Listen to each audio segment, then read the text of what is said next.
Hello नमस्कार दोस्तों, स्वागत है आपका हमारे YouTube चैनल पर और मैं ईश्वर सिसोदिया। दोस्तों आज थोड़ा सा आप नए नए इसमें देख पा रहे होंगे, अनअकैडमी का जो है टी शर्ट में देख पा रहे हैं। देखिए दोस्तों, मैं अनअकैडमी पे भी पढ़ाता हूँ। अनअकैडमी पे मेरा लाइव सेशन चलता है।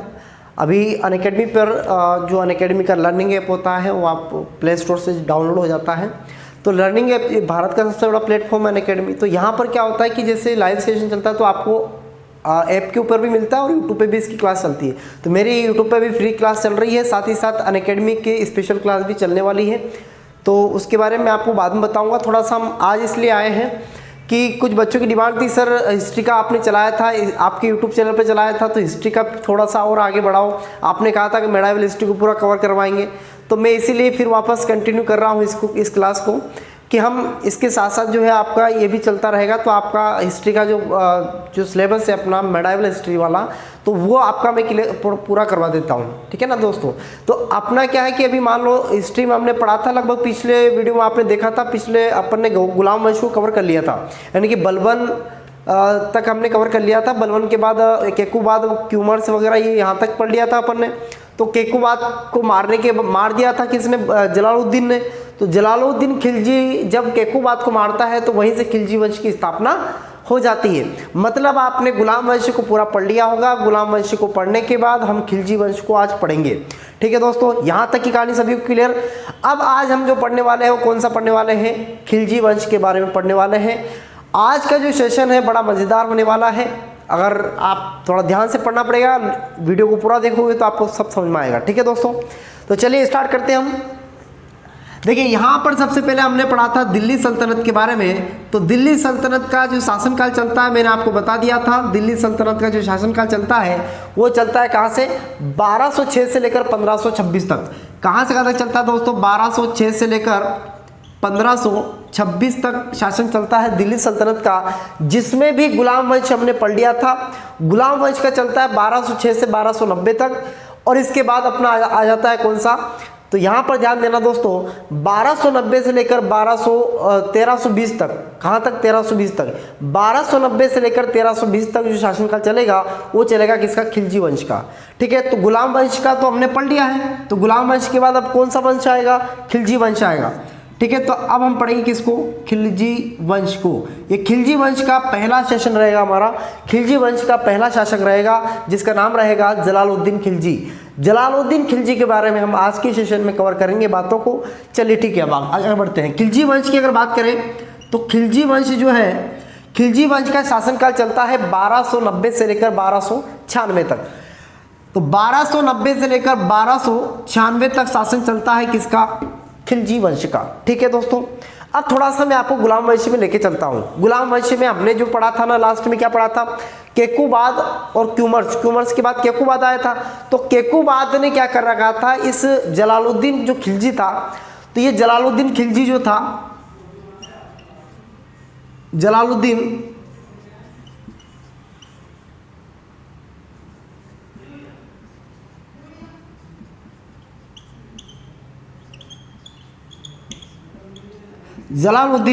खिलजी। तो जलालुद्दीन खिलजी के बारे में आपको बता दूं, जलालुद्दीन जो खिलजी था ये उस समय केकूबाद के अंडर में था। तो केकूबाद ने क्या कर रखा था? इसको कुछ उपाधि भी धारण करवा रखी थी। इसको केकूबाद ने इसको एक उपाधि धारण करवा रखी थी, इसको शाइस्ता खां की।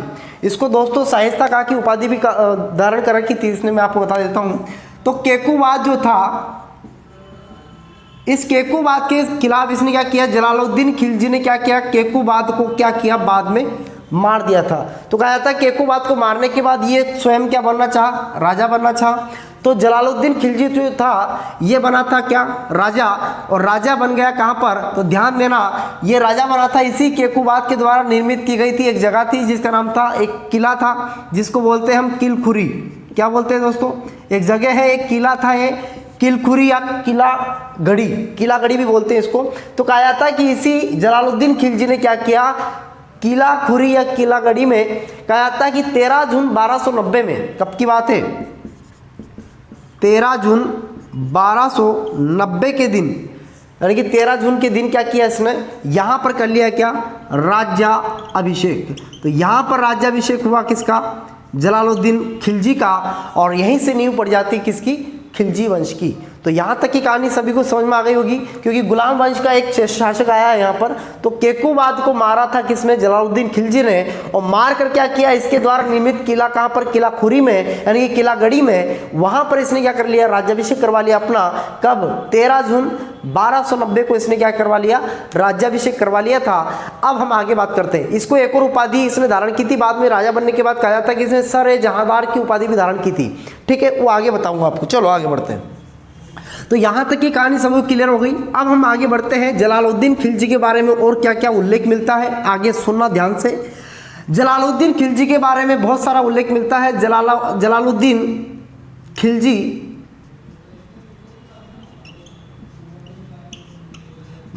खिलजी जो था एक उदार प्रवृत्ति का व्यक्ति था, उदार प्रवृत्ति का शासक था। यानी कि इसने एक पहली बार जो है हिंदू को लेकर इसने स्वैच्छिक शासन की बारे में बताया था। पहली बार सभी को संभाल लेके चलने वाला शासक था ये। और ये जो था ना, ये केकुबाद का आरिजे मामलुक था। क्या बोलते हैं इसको, केकुबाद का आरिजे मामलुक था ये। तो इसने बाद में केकुबाद को मार दिया था, फिर शासक बना था ये। ठीक है ना, ये उदारवादी शासक था, उदारवादी शासक था ये। मतलब सबकी बातों को ध्यान से सुनना, ये सारी चीज़ें इसको पसंद थी। यानी कि कहने का मतलब है कि ऐसा नहीं चिड़चिड़ापन से बात नहीं करता था, मतलब सारी बातें सुनता था, उसके बाद ही निर्णय लेता था। तो एक तरह का उदारवादी व्यक्ति था ये। ठीक है ना, तो उदारवादी शासक था। पहली बात तो आपको यही याद रखना है, उदारवादी शासक। ठीक है ना, तो एक तो उदारवादी शासक था ये। ठीक है दोस्तों, फिर इसके बाद हम बात करते हैं आगे। लेकिन इसने एक कांड भी किया था। कांड कौन सा किया था, तो इसने एक कांड किया था, ईरानी फकीर था जिसका नाम था सिद्दी मौला। एक ईरानी फकीर हुआ करता था, तो ईरानी जो फकीर था उसका नाम था सिद्दी मौला। तब कहा जाता है कि इसने पहली बार ऐसी गलती की थी कि उस ईरानी फकीर को इसने हाथी के पैरों तले कुचलवा दिया था। तो एक तरह का कांड करवाया था इसने। तो इसने क्या किया था, ईरानी फकीर जिसका नाम क्या था, सिद्दी मौला था। और ईरानी फकीर सिद्दी मौला को इसने क्या करवाया था, सिद्दी मौला को हाथी के पैरों तले कुचलवा दिया था। तो सिद्दी मौला को इसने क्या किया, हाथी के पैरों तले कुचलवा दिया था। तो ये बात आपको याद रखना है, इसने एक कांड किया था। क्या किया था, एक कांड किया था इसने। तो क्योंकि ऐसा नहीं कर सकते ना, तो शासक ही मान लो अगर ऐसा करेगा तो फिर जनता क्या करेगी। ठीक है ना दोस्तों, तो यहाँ तक की कहानी सभी को समझ में आ गई होगी। ईरानी फकीर यानी कि सिद्दी मौला की हाथी के पैरों तले इसने कुचलवा दिया था। तो यहाँ तक की कहानी सभी, नाम था ईरानी सिद्दी मौला था। और ईरानी सिद्दी मौला को इसने क्या करवाया था, हाथी के पैरों तले कुचलवा दिया, यानी कि कुचलवाया था। तो एक तरह का कांड था ये।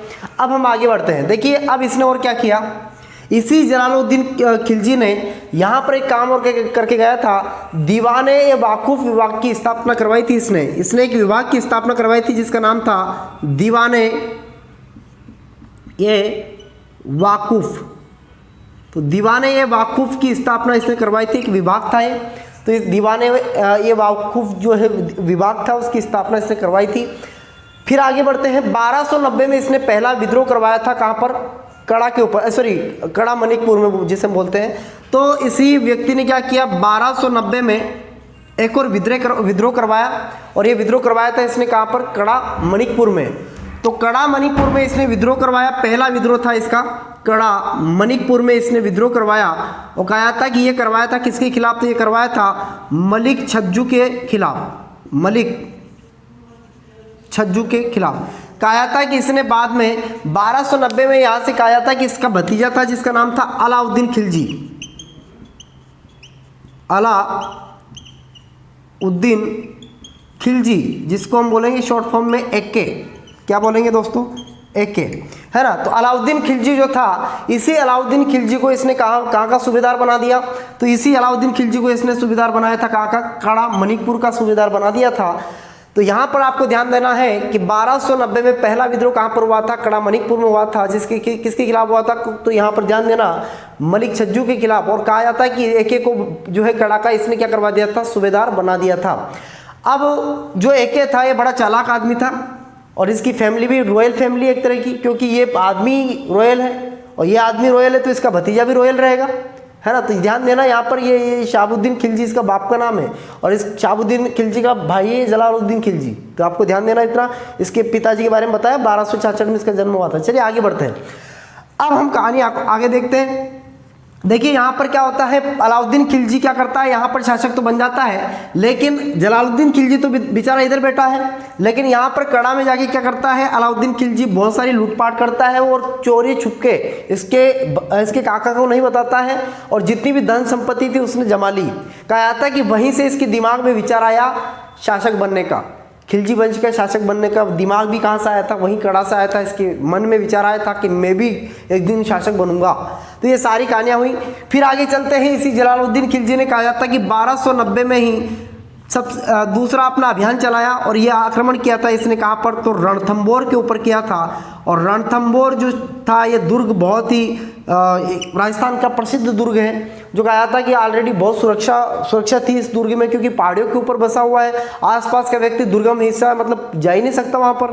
तो कहने का मतलब है कि रणथंबोर जो दुर्ग था काफ़ी ऊंचाई पे था, और उसी रणथंबोर दुर्ग पर इसने क्या किया, कहा जाता है कि इसने अपनी सेना की चढ़ाई करवा दी। और उस समय बात आपको बता दें कि रणथंबोर का जो शासक था उसका नाम था राजा हमीर देव चौहान। तो कहा जाता है कि चौहान वंश का यहाँ पर हमीर देव था, और राजा हमीर का शासन हुआ करता था रणथंबोर के ऊपर। तब कहा जाता है कि यहाँ पर हमीर बड़ा, कहा जाता है कि हमीर हट भी होती है, हमीर की हट थी, मतलब वो कभी पीछे नहीं हटता था, हमीर एक ऐसा शासक था। तब कहा जाता है कि यहाँ पर कहा जाता है कि हमीर ऊपर था और इसकी सेना नीचे से चढ़ाई कर रही थी, किसकी, यहाँ पर जलालुद्दीन खिलजी की। तब कहा जाता है कि यहाँ पर जैसे ही हमीर को पता चला, हमीर ने क्या किया, अपने ऊपर से सेना के माध्यम से पत्थर गिरवाए। तो कहा जाता है कि इसकी सेना ऊपर चढ़ रही थी, कहा जाता है कि सारे के सारे पत्थर इसकी सेना के ऊपर पड़े, भागे बेचारे यहाँ से भाग के निकल गए। तब कहा जाता है कि ये वहाँ से भाग के आया था बेचारा, मतलब पूरी सेना को लेकर वापस आ गया, कहाँ पर वापस आ गया था अपने यहाँ पर। तो ये पत्थर खाने गया था और फिर वापस आ गया था, ठीक है ना। तो यहाँ तक की कहानी सभी को समझ में आ गई। इसने 1290 में रणथंबोर पर आक्रमण किया था, लेकिन राजा हमीर ने अपनी सेना के माध्यम से ऊपर से पत्थर बरसाए, और कहा जाता है कि ये इसकी चढ़ाई कर रही थी, सेना ऊपर चढ़ रही थी पहाड़ी के ऊपर, तब तक किला तो ऊपर था।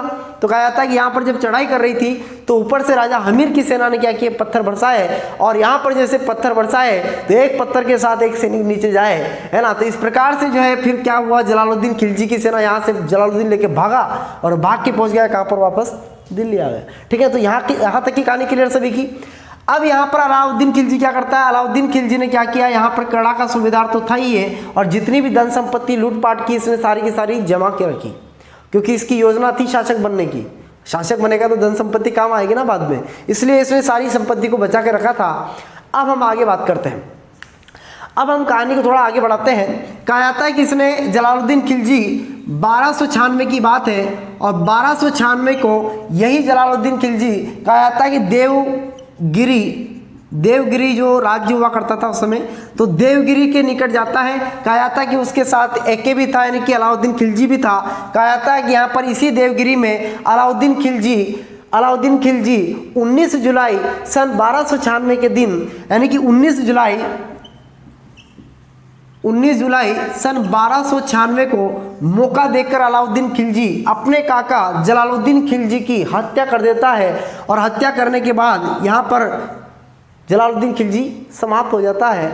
और इसके बाद उल्लेख मिलता है, आगे कहानी सुनते हैं। यहाँ तक की कहानी क्लियर होगी सभी, क्लियर हो गई सभी की यहाँ तक। चलिए आगे बढ़ते हैं।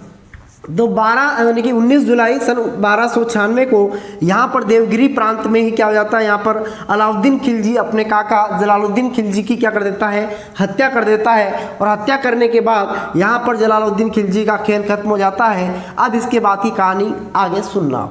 चलिए अब इसके बाद की कहानी क्या है, तो जैसे ही जलालुद्दीन खिलजी की हो जाती है क्या मृत्यु, कब होती है, तो 19 जुलाई सन 1296 में जलालुद्दीन खिलजी की क्या हो जाती है, मृत्यु हो जाती है। कहाँ पर, देवगिरी में हो जाती है, क्योंकि अलाउद्दीन खिलजी इसको मार देता है। अब इसके बाद की कहानी सुनना। कहा जाता है कि जलालुद्दीन खिलजी के दरबार में एक महिला थी, इसी जलालुद्दीन खिलजी के दरबार में एक महिला थी जिसका नाम था मल्लिका देवी था, मल्लिका देवी। तब कहा था कि इसी मल्लिका सुल्तान में मल्लिका आती है, तो इसी मल्लिका का एक पुत्र था जिसका नाम था कदर खा भी बोलते हैं उसको, कदर खा, या फिर उसको इसी का एक नाम था रुकनुद्दीन। इब्राहिम, क्या था, रुकनुद्दीन इब्राहिम था। तब कहा जाता है कि इसी मल्लिका का जो बेटा था उसका नाम था कद्र खां, और कद्र खां को ही रुकनुद्दीन इब्राहिम बोलते हैं। तब कहा जाता है कि ये इसने क्या किया, अपने बेटे को शासक बनवा दिया था। तब कहा जाता है कि इस बात का पता चला किसको, एके को चला, और एके आया, इसको निपटाया, फिर शासक बन गया कौन, एके, अलाउद्दीन खिलजी। ठीक है ना। चलिए यहाँ तक की कहानी क्लियर सभी की। हाँ ठीक है, अब आगे बढ़ते हैं। तो दोस्तों यहाँ तक की कहानी क्लियर हो गई। अब हम आगे पढ़ेंगे अलाउद्दीन खिलजी के बारे में। अलाउद्दीन खिलजी तो बहुत ही बढ़िया आदमी है। अलाउद्दीन खिलजी का तो पूरा, अगर आप सबसे हिस्ट्री में सबसे अच्छा इंटरेस्टिंग अगर मैटर लगेगा तो अलाउद्दीन खिलजी का लगेगा, क्योंकि अलाउद्दीन खिलजी का साम्राज्य, और यहाँ की अगर बात करें तो क्योंकि रॉयल आदमी था ये, और रॉयल इसकी फैमिली थी, तो अलाउद्दीन खिलजी को अच्छे से पढ़ेंगे हम। नेक्स्ट वीडियो में आप बने रहिए, नेक्स्ट एपिसोड में हम अलाउद्दीन खिलजी के बारे में चर्चा करेंगे। तब तक के लिए नमस्कार, जय हिंद, जय भारत। ठीक है।